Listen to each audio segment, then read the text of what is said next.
I'm Cam. I'm Tyler. And I'm Aaron. We're three brothers who lead extraordinary lives. Because we live and work in our family zoo. Caring for endangered animals along with a team of keepers. And helping wildlife conservation projects around the world.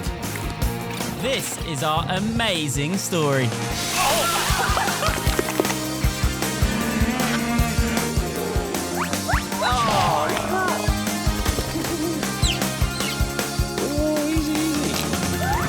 This is 1Z3. We're stepping back in time. To when dinosaurs ruled the earth.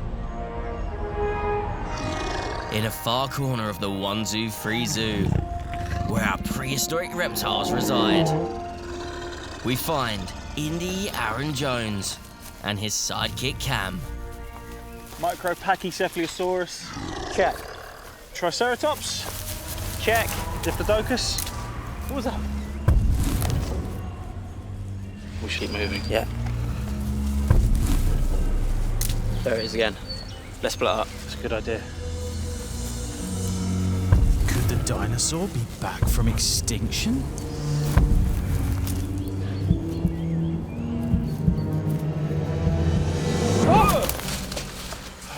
Oh, it's just you. Where's that sound again? I think it might be behind us. All right, boys. Put him down. Oh, what are you two diplodocuses doing? I thought you were a dinosaur. Look, I've been actually foraging around, trying to find some nesting materials for the hornbills. Actually, here you go. Do some work for a change. Go on. Okay, bye. I mean, they're all just models, right? That's right. And there's a new one arriving later. Even though you won't see dinosaurs around like these today, many animals that live at the zoo still carry their characteristics. While we wait for the new display to arrive, we head to visit some dinosaur descendants. Like this bird, with prehistoric feet. Aaron Jones takes a shower with Hornbill's Mulu and Darwin. Are you ready? Before I bow down to gentle giant Sushi the shoebill in Uganda. And they're absolutely spectacular. Our first dino relatives due a visit are a feathery duo in need of a helping hand to start a family. This is Darwin and Mulu, our black hornbills, and they have descended from a group of dinosaurs known as the theropods, which is the group that the Tyrannosaurus Rex came from. It's nesting season for Darwin and Mulu here at the zoo. So we're going to put this nest box up in their house. And this is nesting material that we're going to scatter for them to collect and make their nest out of. Hold this. Oh. I'm going to take the box. Hey, Darwin. Look at him, he's so awesome. Darwin and Mulu make a very important breeding pair for the International Breeding Programme. Hornbills are monogamous, staying with the same partner for life. This couple have been together for 2 years, but haven't had any chicks of their own yet. Reproduction is key in our conservation work, so we're hoping that's set to change. Sadly, black hornbills are a vulnerable species. So it's our job, alongside conservationists around the world, to try and make sure that black hornbills do not go extinct. It's amazing how prehistoric hornbills look. If you go back 150 million years ago to when the Archaeopteryx, the very first bird to roam the earth, they haven't actually changed that much in appearance. Out in the wild, hornbills would go through the forest and find branches and leaves to make their nests from.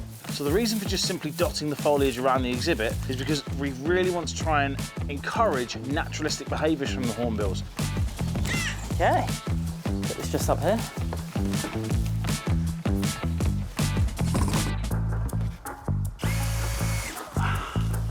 Perfect. A great size hole for a hornbill. Black hornbills come from the rainforests of Southeast Asia and usually nest in tree holes. Hopefully, my natural-looking love shack will give these lovebirds the gentle nudge they need to lay eggs for the very first time.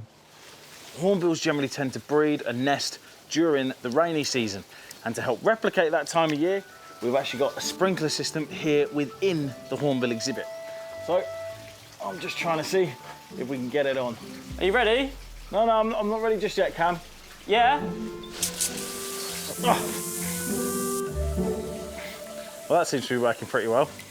Not going to let anything dampen my spirits if it leads to some eggs. Mulu and Darwin now have everything they need to encourage them to breed. Where shall we put this one? I think that's quite a good spot just there. I'm popping up some of my Cam's cams to keep an eye on their progress. Fingers crossed, in a couple of months, we could see our first ever black hornbill chicks here at the zoo. OK, let's leave them to it. Over on Cam's cam, we can see some early interest in my box. And fantastic! They're even starting to build a nest. Fingers crossed for some eggs in there soon. Hornbills aren't the only endangered animals here at the zoo. Protecting the wildlife we still have on this planet is our life's work, home and away. We're passionate about travelling the world to join projects with the same aim. On one of our trips to Uganda in East Africa, we took to the water on a journey down the Nile, the river that also famously flows through Egypt. Check out these hippos. We were here in search of an extremely rare bird. We're currently cruising through the Delta wetlands here in Murchison Falls National Park in Uganda, and this is where the incredible shoebill stork calls home. These birds are basically modern-day dinosaurs. They look prehistoric, but according to a number of the conservationists here in Uganda, there are as few as 50 left in the country. Our best chance to see this rare bird is here at a local sanctuary. Keeper Stephen Baswala is going to introduce us to a special shoebill stork who was rescued from the wild and has lived here for 20 years. It's called Sushi because he enjoys so much the raw fish. He's the boss, so he expects anyone who comes in to also be a good subordinate, to bow down for him. I'm heading in to say hello to Sushi, ready to bow down and shake my head like a shoebill in respect to this great creature. This is my favourite animal of all time, and they're absolutely spectacular. They're just reminiscent of a dinosaur. Shoebills use that prehistoric-looking beak to hunt big fish, snakes, and even small crocodiles, making them accomplished ambush predators. Let's get closer.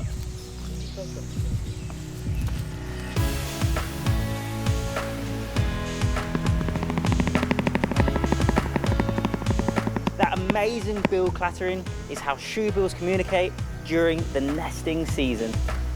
And Sushi's also showing me acceptance. Every time I see a shoebill stork, I fall in love all over again. Very sadly, with their wetland habitats being destroyed, there are only a few thousand of these incredible birds left in the world. We're hoping that one day we might welcome our own shoebills to the 123 Zoo as part of a conservation breeding program. What we have learned on our trip here about how to care for them in captivity will be invaluable in the fight to save the species. Back at the zoo, and with birds on the brain, I'm off to see another set of my favourite feathered friends, the African penguins. Penguins, like all birds, are dino descendants, and the biggest penguin alive today is this right here, which is the emperor penguin. However, 40 million years ago, there was a prehistoric penguin known as the Colossus penguin, standing at a height of 2 meters tall, which is roughly this size, much, much bigger than me. And they're the biggest penguins to have ever lived. And I'm off to see one of the smallest penguins alive today here at the zoo. A few months ago, African penguin couple Akiki and Albert had their first chick, and she's called Marli. When she first hatched and she was really, really little, she was like a little fluff monster, and she was super cute. Our team has been keeping an eye on adorable little Marli day and night since she hatched, recording her progress using our hidden cameras and regularly weighing her to ensure she's growing well. However, all of those fluffy feathers have actually fallen out and her adult feathers are starting to come through. At 4 months old, her new feathers are fully waterproof and Marli is ready for her first swim. So with Keeper Joe, it's time to get her in the water. Need to find a chick first. She may be in here. There you go. She's with Mum and Dad. You've got so big. You're a real chunk now, aren't you? To tempt the penguins out, we've lined up a tasty ton of fish. I say tasty. Very smelly. Let's go feed some penguins. Each of these penguins can chomp through nearly half a kilogram of fish every day. Imagine how much a colossus penguin could eat. Hello, you coming out? So the chick is currently in the second one along, but just doesn't want to come out. Maybe he just doesn't like me. Never mind. African penguins are actually endangered in the wild, and our colony here are a part of the international breeding program. Akiki. There we are. Good catch. Dad Albert and Mum Akiki have been incredible parents so far with the chick, and they've been sharing full responsibility. So when the chick's young, both parents take it in turns to regurgitate food into their mouth. And what this means is that after a few hours of digesting this fish, the parents will pretty much vomit it back up right into the chick's mouth. Could you imagine if your parents did that to you? Yeah. I'm really desperate and hoping that the chick will come out for its very first swim. Not looking promising at the minute, though. It's a big day for Marli and a lot to throw yourself into. Maybe I just need to give her some space.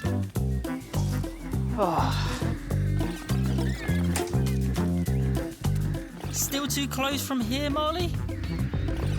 She's made it to the water's edge. With a little privacy, Marli looks ready to take the plunge and put those waterproof feathers to the test. Go on, girl. Her first dip is going swimmingly.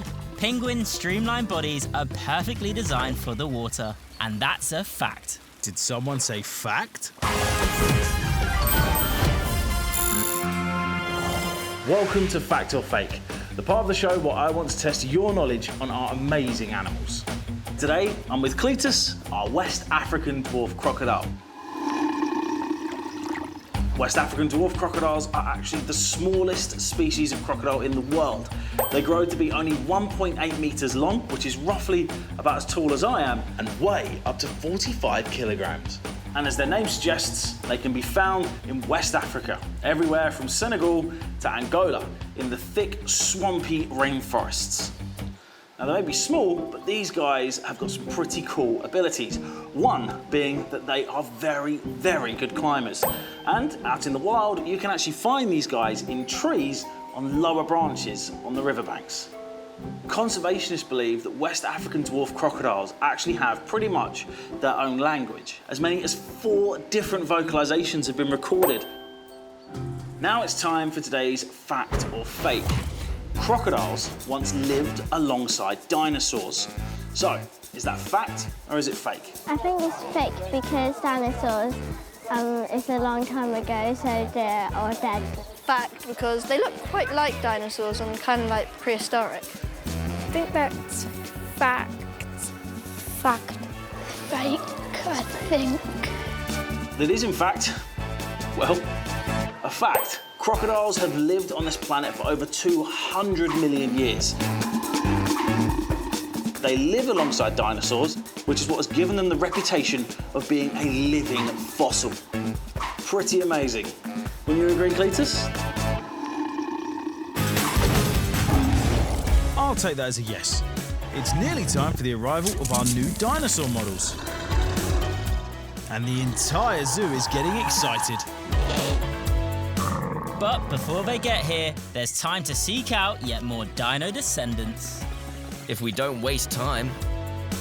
Lions? Nope. I absolutely love dinosaurs. Could you imagine if they were roaming around today? They'd be absolutely massive. A T-Rex would be the size of a double-decker bus. Could you imagine the size of their feet as well? Well, don't have to imagine. That is a T-Rex footprint right there. Their foot is massive. It reminds me of another animal here at the zoo. Come on. Not time wasting here. Hello. So right behind me now, you can see Sheila, Darwin and Brucey, and these guys are emus. Emus can run up to 30 miles an hour, and they have these awesome claws at the ends of their legs. When they lift their feet up, their claws tuck in, and when they put their feet down, their claws spread out again. This is just how theropod dinosaurs like T-Rexes would have walked. I've had a clawsome idea. What we should do is a plaster cast of one of the emu's footprints and compare it to the T-Rex footprint. Sounds like we need to go to the workshop. Emus come from Australia, and at nearly 2 meters high are the second tallest bird in the world. But how will their feet match up to that of the awesome T-Rex? It's time to find out. So what we're going to do now is build a box out of the wood, fill that with sand and hope that our emus here are going to actually leave their footprint into it. We're going to fill that with plaster and then hopefully we can have a nice plaster cast of an emu footprint and compare it to a T-Rex footprint. Let's build this wooden frame. Let's do it. Yep. Cool. Oh, happy days. All right, now where do we put it? Over there. Right, let's get out of the way and hopefully start coming over. Come on, guys. Oh, fingers crossed.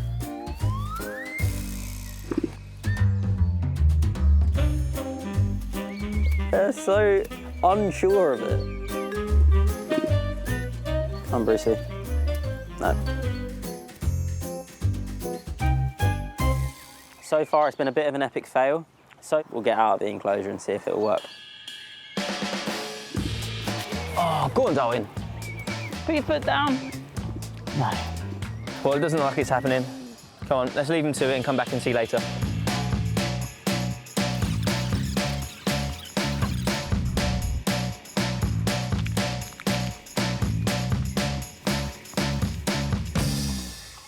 So we've had to leave it for a few hours, but we've just had a call from James telling us that he reckons there's a print in there.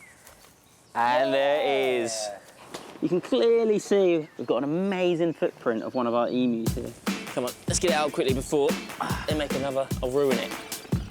All right, let's get the plaster cast going. That's good. We just need the plaster to set, So we can excavate the footprint.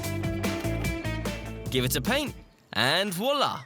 So the emu foot here, as you can clearly see, we've got the claws here, we've got the 3 toes, and we've got the ball of the foot just here. And it is pretty big. I mean, compared to my hand. Right, Cam, let's take it over there and compare it to the T-Rex foot. Wow! Look at the similarities between their 3 big clawed toes. What's amazing though, it absolutely dwarfs this little foot. Imagine this attached to an 8-ton predator. You wouldn't want to be chased by one of them. You wouldn't. However, if we were being chased by one, I'd probably trip you, it would eat you, and I'd run off.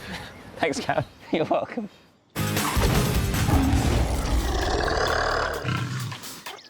At last! The big arrival. Here come the new dinosaurs, box fresh. Now to perfect the prehistoric display. These guys are Compsognathus, otherwise known as compies, and they're one of the smallest dinosaurs ever recorded. And back in the day, they were scavengers, a bit like today's animals, such as vultures and hyenas. And this is a Triceratops, and those compies are going to be feeding off it. So, Triceratops, they believe, are about 68 million years old, based in the Cretaceous period. These guys were herbivores, and I believe, was it 3 meters? 3 meters in height and about 8 to 9 meters in length. So a pretty impressive dinosaur. With our tragic Triceratops in place, complete with fake fleshy wounds, it's time to bring these dinosaurs back from extinction. Right, let's see if it all works. All good. Really happy with that. Happy? It's a roaring success, Ty. So long as they don't eat any of the visitors.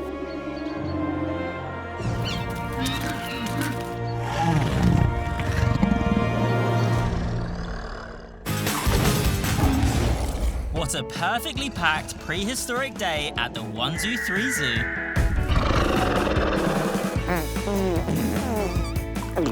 And with all the care given by our team to their modern-day dino descendants, they're sure to be around for many years to come. All that's left to do is one final check on the dino park.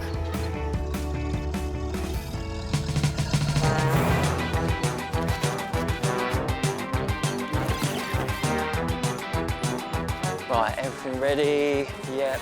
Okay, new dinosaurs are in. Right, baryonyx. Yep, pteranodon. Yes, okay. Who else have we got? Aaronosaurus. Camosaurus. Aaronosaurus and Camosaurus. Well, that was surprisingly easy. I know, right? He's so gullible. But where's he gone now? Oh no, what's going on? My suit's deflating. No! What's happening? Boys, you've let me down. But worst of all, you let yourselves down. What? Well done, Aaron. Don't blame me.